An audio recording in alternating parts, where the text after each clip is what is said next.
बिस्मिल्लाहिर्रहमानिर्रहीम अस्सलाम वालेकुम वरहमतुल्लाहि वबरकातुहू। उम्मीद है आप सब खैरियत से होंगे। आज एक और नई वीडियो के साथ हाजिर हैं। आज हम अपने प्रेजेंट और पास्ट की सीरीज़ को ख़त्म करके फ्यूचर की सीरीज़ स्टार्ट कर रहे हैं। जिस तरह हमने पहले प्रेजेंट के चारों टेंसेस किए थे, present definite, present continuous, present perfect, present past perfect continuous, और फिर उसके बाद हमने पास्ट के किए past indefinite tense, past continuous tense, past perfect tense और पास्ट परफेक्ट कॉन्टीन्यूस टेंस। इस तरह फ्यूचर की सीरीज़ स्टार्ट करने जा रहे हैं। फ्यूचर की जो सीरीज़ है उसमें भी चार है: future indefinite tense, future continuous tense, future perfect tense और फ्यूचर परफेक्ट कॉन्टीन्यूस टेंस। बात करते हैं फ्यूचर इंडेफिनिट टेंस की। तो फ्यूचर इंडेफिनिट टेंस का दूसरा नाम है सिंपल फ्यूचर इंडेफिनिट टेंस, या सिंपल फ्यूचर भी इसे कहते हैं। जिस तरह प्रेजेंट इंडेफिनिट का नाम है सिंपल प्रेजेंट, पास्ट इंडेफिनिट का नाम है सिंपल पास्ट, इसी तरह फ्यूचर इंडेफिनिट का नाम है सिंपल फ्यूचर। अब हमने हर टेंसेस में दो दो पहचान्स बताए थे कि हर टेंसेस की एक से ज़्यादा पहचान है, हमने ये बात की थी। लेकिन सिंपल प्रेजेंट यानी प्रेजेंट इंडेफिनिट और फ्यूचर इंडेफिनिट यानी सिंपल फ्यूचर वाहिद दो सेंटेंसेस हैं जिनकी एक एक पहचान है। अब अगर हम बात करें उर्दू में पहचान की फ्यूचर इंडेफिनिट टेंस के, तो उर्दू के ऐसे फ़िक्र है जिनके आखिर में गा, गे, गी वगैरह आएँ, वो फ्यूचर इंडेफिनिट टेंस के फ़िक्रे होते हैं। वाज़ेह रहे कि गा, गे, गी वगैरह से पहले कोई वजाहत, इलामत, रहा, रही, चुका, चिकी वगैरह मौजूद नहीं होती। मसलन मैं लाहौर जाऊंगा, वो ख़त लिखेगी, हम खेलेंगे वगैरह। तो मैंने आपको बता दिया कि फ्यूचर इंडेफिनिट टेंस की एक ही पहचान है, गा, गे, गी। बाकी टेंसेस की बहुत सारी पहचान है। टेंसेस टोटल 12 टेंसेस, जिसमें से सिंपल प्रेजेंट और simple future in future indefinite और प्रेजेंट डेफिनेट टेंस की एक एक पहचान है। बाकी तमाम टेंसेस की दो दो पहचान है। तो ये आपने बात याद रखनी है। अक्सर स्कूल्स में टीचर अपने बच्चों को एक एक टेंसेस की पहचान बताते हैं, जिसमें नेक्स्ट जब पहचान से टेंस आते हैं तो बच्चे क्या हो जाते हैं, कन्फ्यूज़ हो जाते हैं। अब हमें मालूम है कि जो सेंटेंस फॉर्मेशन है उसमें क्या होता है, सब्जेक्ट, हेल्पिंग वर्ब, वर्ब और ऑब्जेक्ट। और हमें मालूम है 3 तरह के सेंटेंस होते हैं: अफर्मेटिव सेंटेंस होते हैं, नेगेटिव होते हैं, इंट्रोगेटिव होते हैं। अफर्मेटिव सिंपल सेंटेंसेस जिनमें हेल्पिंग वर्ब नहीं आता, लेकिन बाद टेंसेस ऐसे हैं, बाज़ ऐसे हैं कि जिनमें हेल्पिंग वर्ब जो अफर्मेटिव में भी आता है। कुछ सेंटेंसेस ऐसे हैं जिनमें हेल्पिंग वर्ब जो है वो अफर्मेटिव में नहीं आता, यानी सब्जेक्ट, ऑब्जेक्ट और वर्ब। अब बात करते हैं वर्ब की बात। तो वर्ब की फॉर्म की बात करें तो वर्ब की जो फॉर्म है इसमें फ़र्स्ट फॉर्म यूज़ है। हमेशा आपको मालूम है कि इनडेफिनिट टेंस में वर्ब की फ़र्स्ट फॉर्म यूज़ होती है। आपको याद होना चाहिए कि इनडेफिनिट टेंस की पहचान गा, गे, गी है, और जो वर्ब की फॉर्म है इसमें इस्तेमाल हो रही है वो फ़र्स्ट फॉर्म इस्तेमाल होती है। फ़र्स्ट फॉर्म इस्तेमाल होगी। अब हम बात करते हैं टेंस के फर्दर आगे टाइप की, कि अफर्मेटिव टेंस में क्या फार्मूला होगा और नेगेटिव में क्या होगा, इंट्रोगेटिव में क्या होगा। अब अगर हम बात करें कि इमदादी फ़ेल की कि हेल्पिंग वर्ब कौन सा इस्तेमाल होगा, तो फ्यूचर इंडेफिनिट टेंस में विल और शैल इस्तेमाल होता है। और इसमें आपने नोट याद रखना है कि इस टेंस में इमदादी फ़ेल विल और शैल इस्तेमाल होते हैं। नोट याद रखें कि सिर्फ आई और वी के साथ इमदादी फ़ेल शैल इस्तेमाल होता है, बाकी सब फ़ाइलों के साथ खवा वो जमा हो या वाहिद इमदादी फ़ेल विल लगता है। अच्छा, हमारे टीचर ने मुझे बचपन में ये पढ़ाया था कि विल और शैल जो है वो हेल्पिंग वर्ब है फ्यूचर इंडेफिनिट टेंस। ये बड़ी एक इम्पॉर्टेंट बात कर रहा हूँ, बड़े गौर से आपने सुननी है, क्योंकि ये एक बहुत बड़ी बात है। अक्सर पेपर में जब क्वेश्चन में आता है तो बच्चे भूल जाते हैं कि ये क्या बात होती है, क्योंकि ये इसमें हम जो है वो आपको पॉजिटिव सेंटेंस बनाना सिखाएंगे। अब जैसे आई, वी, दे जो है वो किसके साथ इस्तेमाल होगा, विल के साथ, और बाकी तमाम फाइल के साथ जमा इस्तेमाल होगी। अब इसका जनरल स्ट्रक्चर देखें, subject plus verb plus shell will plus object. तो ये इसका जनरल स्ट्रक्चर है, ठीक है। अब आप देख लें कि ये जनरल स्ट्रक्चर आपको बनाना है। ये फॉर्मेटिव में सिर्फ सब्जेक्ट आ रहा है, वर्ब आ रहा है और साथ में ऑब्जेक्ट आ रहा है, उसके अलावा कुछ भी नहीं। लेकिन यहाँ लिखा ना आई और वी के साथ शैल आता है और बाकी सब के साथ विल आता है। लेकिन अक्सर क्या होता है कि आई और वी के साथ विल आ रहा होता है। वो वजह ये होती है कि जहाँ आपको काम का पता होगा, एक तो रूल ये ना जो टीचर हमने ये पढ़ लिया नोट, दूसरा रूल ये जहाँ आपको काम का पता होगा कि ये काम 100% होगा तो वहाँ पे ये रूल रिवर्स हो जाएगा, यानी आई और वी के साथ क्या लगेगा, शैल लगता है ना, लेकिन वहाँ विल लग जाएगा अगर वो काम 100% होना है या आपको पता है। और बाकी विल के साथ ही शीट के साथ विल लगता है, वहाँ शेल लग जाएगा अगर वो आपको काम पता है कि वो 100% काम होना है। तो मैं विल और शेल की भी एक वीडियो अपलोड कर दूंगा जिसमें आपको मालूम हो जाएगा कि विल का क्या फंक्शन है और शेल का क्या फंक्शन है। अक्सर इस पे भी एरर्स आते हैं, एमसीक्यूज़ आते हैं, एनटीएस में आते हैं, जॉब्स के लिए आते हैं, स्कूल में आते हैं, कॉलेज में आते हैं, तो ये बड़े एरर इसमें भी आते हैं।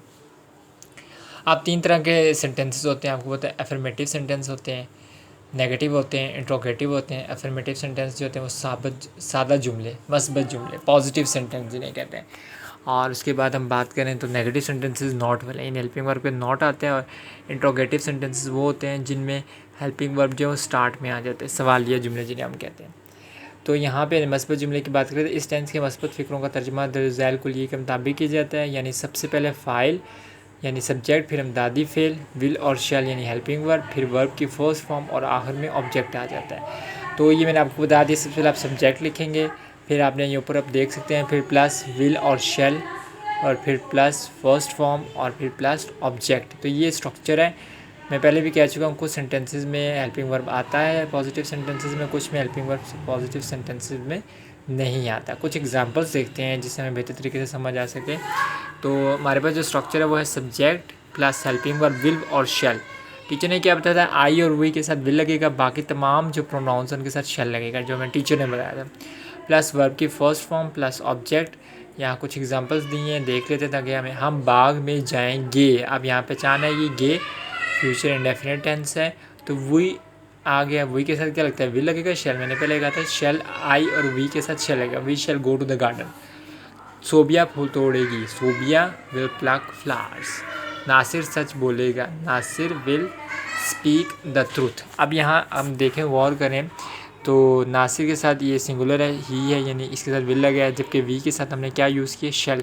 तो आपने आई और वी के साथ शेल इस्तेमाल करना है, जबकि ही शी इट प्रोनाउंस है उनके साथ आपने क्या यूज़ करना है, आपने विल इस्तेमाल करना है, ताकि आपको मालूम हो जाए कि आई और वी का क्या इस्तेमाल है, विल का कहाँ यूज़ होता है और शेल का कहाँ इस्तेमाल होता है।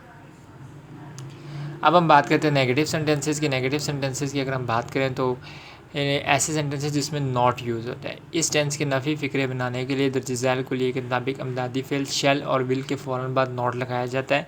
हमें मालूम है नेगेटिव सेंटेंसेस में हम फ़ौरन हेल्पिंग वर्ब के बाद नॉट लगा देते हैं। यहाँ हेल्पिंग वर्ब विल और शेल यूज़ किया गया है, तो फिर हम विल और शेल के फ़ौरन बाद नॉट लगा देंगे।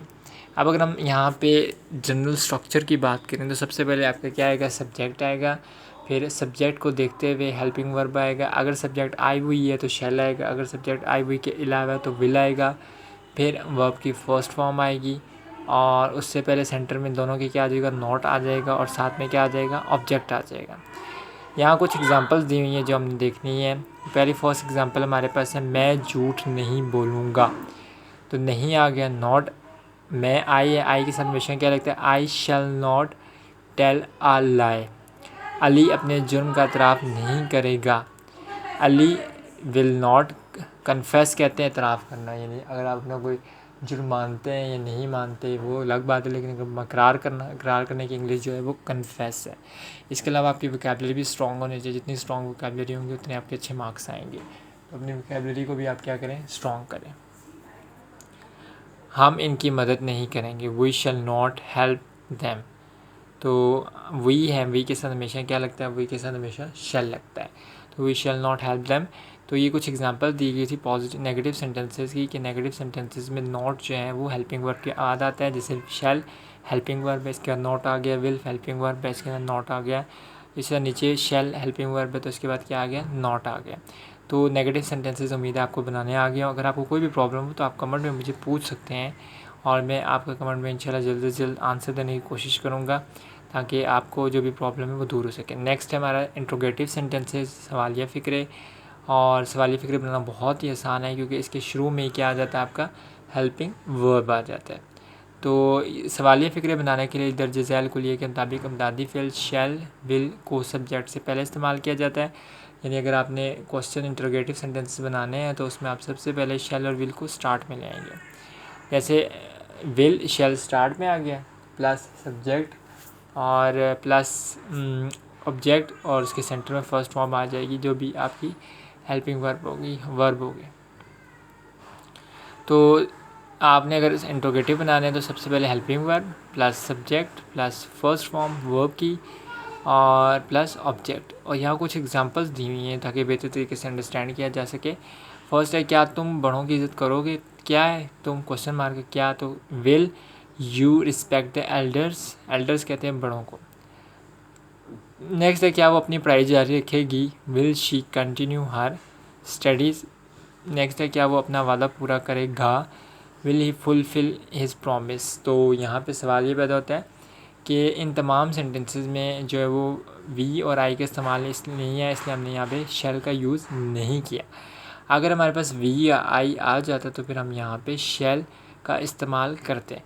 तो इन तमाम एग्जांपल्स में हमने देखा होगा कि हमने हेल्पिंग वर्ब विल को स्टार्ट में ले लिया बिकॉज ये इंट्रोगेटिव सेंटेंसेस और उनके आखिर में क्वेश्चन मार्क भी डला हुआ है। और इंट्रोगेटिव सेंटेंसेस की एक पहचान ये भी है कि इनके आखिर में लास्ट में मार्क जो होता है वो क्वेश्चन मार्क होता है और वो लगा होता है और आप इनसे पहचान सकते हैं कि क्वेश्चन अगर नॉट है तो नेगेटिव है, अगर सवालिया है तो इंट्रोगेटिव है, अगर सिंपल है तो वो अफर्मेटिव है। एंड में अब होमवर्क दिया जाता है। आपको पता है कि होमवर्क तो बहुत ज़रूरी है। विदाउट होमवर्क जब आप प्रैक्टिस नहीं करेंगे सेंटेंसेस की, जुमलों की, तो आप होमवर्क के बगैर आगे कंटिन्यू नहीं कर सकते। यहाँ मैंने एक एक्सरसाइज बनाई है, तो एक्सरसाइज आप करेंगे तो आपको बेहतर तरीके से समझ आएगी।